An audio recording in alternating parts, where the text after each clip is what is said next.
Janelle Battle, Janelle Hope, Mrs. Janelle Hope, Mrs. Devon Hope. Dream on, fool. You can stand here in the girls' room and practice saying that name till your tongue falls out, or change the bell or the change bell rings, whichever comes first, and it still won't ever be true. Face it.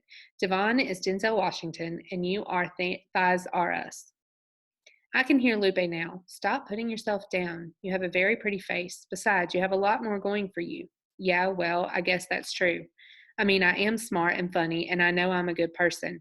But this is high school, and nobody seems to care about that. Why couldn't I be tall and elegant like Deandra, or have Judy Ann's perfect complexion, all smooth, super rich fudge? Better yet, why couldn't I look like Tanisha or Gloria? Then I might have a chance with somebody like Devon. But I don't, so forget it. Devon is different from the other jocks, though.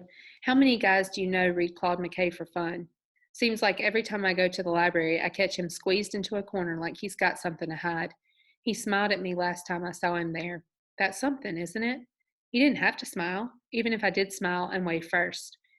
And he seemed to like the poem I read at the last open mic Friday. I can't believe I'm getting up in front of people and talking about personal stuff and liking it.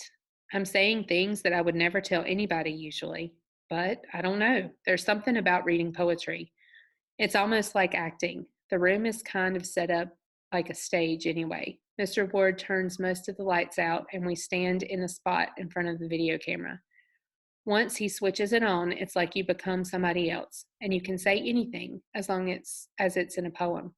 Then, when you're finished, you just disappear into the dark and sit down, and you're back to being your own self. Gloria says it's the same for her. Hey, Janelle. Oh no, it's Miss Big Mouth Fifth Avenue in another one of her original get-ups. Where'd she come from? Hey, Judy Ann. I thought the bathroom was empty. How long was she there? I hope she didn't hear me talking to the mirror. That's all I need to have the whole school laughing about me having a crush on Devon. Lord, please don't let that happen. It's bad enough they call me Battle of the Bulge behind my back. I wish, I wish, I wish. God, I wish people would see me on the inside. I know I'm beautiful there. Inside by Janelle Battle.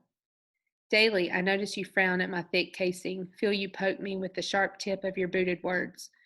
You laugh, wrap my woody shell with wicked whispers shaped like knuckles, then toss me aside. Lucky for me, I don't bruise easily. Besides, your loss is someone else's gain, for I am a coconut, and the heart of me is sweeter than you know. Tyrone. You never think of other folks. You never think other folks got feelings. Like Janelle, I must have cracked wise 100 times about her weight. Never even thought about it. It was just something I did for a laugh.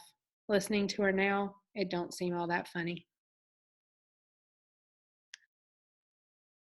Leslie Lucas. I'm starting to feel like I know Janelle, at least a little, and Lupe, and Gloria, and Renard. Before Open Mic Fridays, I hardly knew anybody in the school at all. Big surprise. What could I possibly have in common with these kids?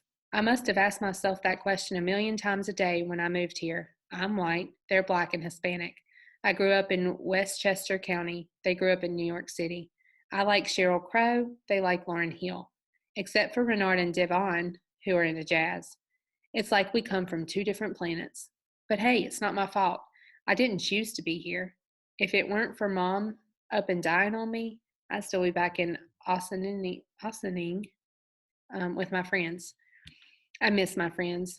That's mostly why I hated moving here. I knew I wouldn't have anybody to talk to when it hurts, and it hurts all the time. Missing Mom, I mean. I was full up with loneliness for her a few weeks ago. It was one of those moments that came from out of nowhere when you all of a sudden feel something reach inside your chest, grab your heart, and squeeze it till you can hardly breathe. I was in the girls' locker room at the time, and for a minute, I wheeled around like Uncle Donnie does when he's drunk. That's when I bumped into Portia Johnson. Portia Johnson has the reputation for being a little touched in the head. In freshman year, she'd beaten the snot out of a girl who'd pushed her too far. They say it took 4 people to pull her off the other girl. Everybody had pretty much steered clear of her since then. This is who I bump into. Hey, watch it, she said. Sorry, I told her. You got that right. Don't you, why don't you sorry yourself out of here? Usually, this would be the cue for me to make myself invisible, but I was hurting too bad, and I was not in the mood. I flung my locker door open and spoke between my teeth. I said I was sorry. Now, why don't you just leave me alone? Leave you alone? Look, if you wanted to be left alone, why the hell did you invade my space? By space, I thought she meant neighborhood. That's when I felt my heart spin off. My mom died, all right, and I was just sent to live with my grandmother, who lives in this neighborhood, and I had no choice. Not that it's any of your business. The split second those words flew out, I wanted to take them back, but I couldn't. I swallowed hard and waited for Portia to shove me against the lockers, or to punch me in the stomach, or to whip out a knife like I'd seen kids do on TV. Instead, she stepped back, lowered herself to the bench, and said, Sorry about your mom. My mom died too. Turns out we both live with our grandmothers.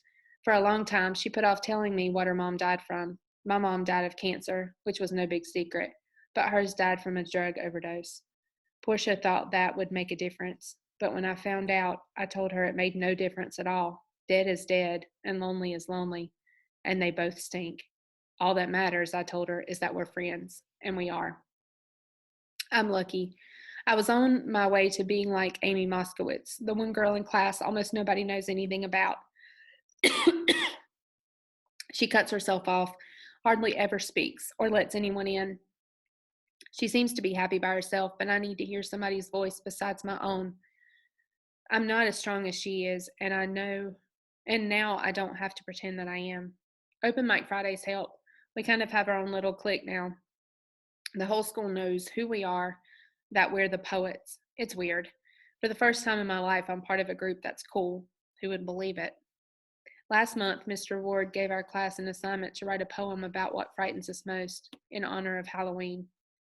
A year ago, I might have written about something silly like ghosts, which I don't even believe in, and even if I did, ghosts would not be at the top of my list.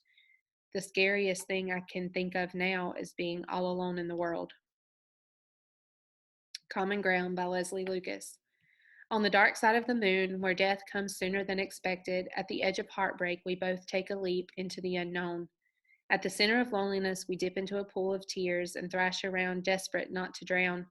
We both reach out for a life preserver, something to hold on to, something sturdy, something new. That's when we see it, a buoy called friendship, bobbing up between us, and swim toward it for all we are worth. And we meet there, somewhere in the middle. Tyrone. Man, that little white girl be getting pretty deep. I figured her for something like roses are red, violets are blue. Glad I didn't have to bet on that action. More than half of the class wanted to read today, but most of them were girls. I wish a few more brothers would step up to the mic, even this thing out a little. Know what I'm saying?